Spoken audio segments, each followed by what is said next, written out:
অবৈধভাবে সীমান্ত পারাপারের আগে পুলিশের জালে বাংলাদেশি যুবকসহ এক ভারতীয় যুবতী। প্রিয় দর্শক, আপনারা দেখছেন পিসি নিউজ বাংলা। হলদিবাড়িতে এদিন এই ঘটনাকে কেন্দ্র করে ব্যাপক চাঞ্চল্য ছড়ায়। ধৃত যুবকের নাম জীবন দাস, বয়স 30 বছর, বাড়ি বাংলাদেশের রংপুর জেলার বুড়ারঘাট বাজার এলাকায়। ধৃত যুবক পুলিশের জিজ্ঞাসাবাদে জানায় 20-25 দিন আগে সীমান্ত পেরিয়ে ভারতে ঢোকে সে। তারপর মাথাভাঙার বিভিন্ন আত্মীয়র বাড়িতে থাকতে শুরু করে।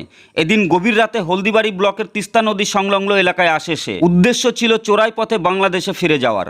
তার জন্য স্থানীয় দালালের সঙ্গে রফাও হয়েছিল তার, কিন্তু তার আগে পুলিশের জালে ধরা পড়ে যায় সে। ওই যুবককে আটক করার পর হলদিবাড়ি ব্লকের আঙুল দেখা বাজার এলাকা থেকে তহিদা নামের এক দক্ষিণ ভারতীয় যুবতীকে আটক করে হলদিবাড়ি থানার পুলিশ। স্থানীয় সূত্রে জানা গিয়েছে তার এক দাদার সঙ্গে ওই এলাকায় আসে, কিন্তু সেই দাদা সুযোগ বুঝে পালিয়ে যায়। পুলিশ সূত্রে জানা গিয়েছে একই দালালের মাধ্যমে বাংলাদেশ থেকে দাদার প্রেমিকার আসার কথা ছিল। তাকে নিয়ে যেতেই ভাই বোন মিলে সীমান্ত এলাকায় আসে তারা। তার আগেই সমস্ত পরিকল্পনা ভেস্তে দেয় হলদিবাড়ি থানার পুলিশ। বাংলাদেশি যুবকের সঙ্গে দক্ষিণ ভারতীয় যুবতীকেও গ্রেপ্তার করে পুলিশ। সম্পূর্ণ ঘটনা তদন্ত শুরু করেছে পুলিশ।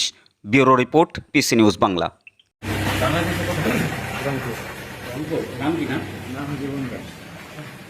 কি নাম? কাগজপত্র ছিল?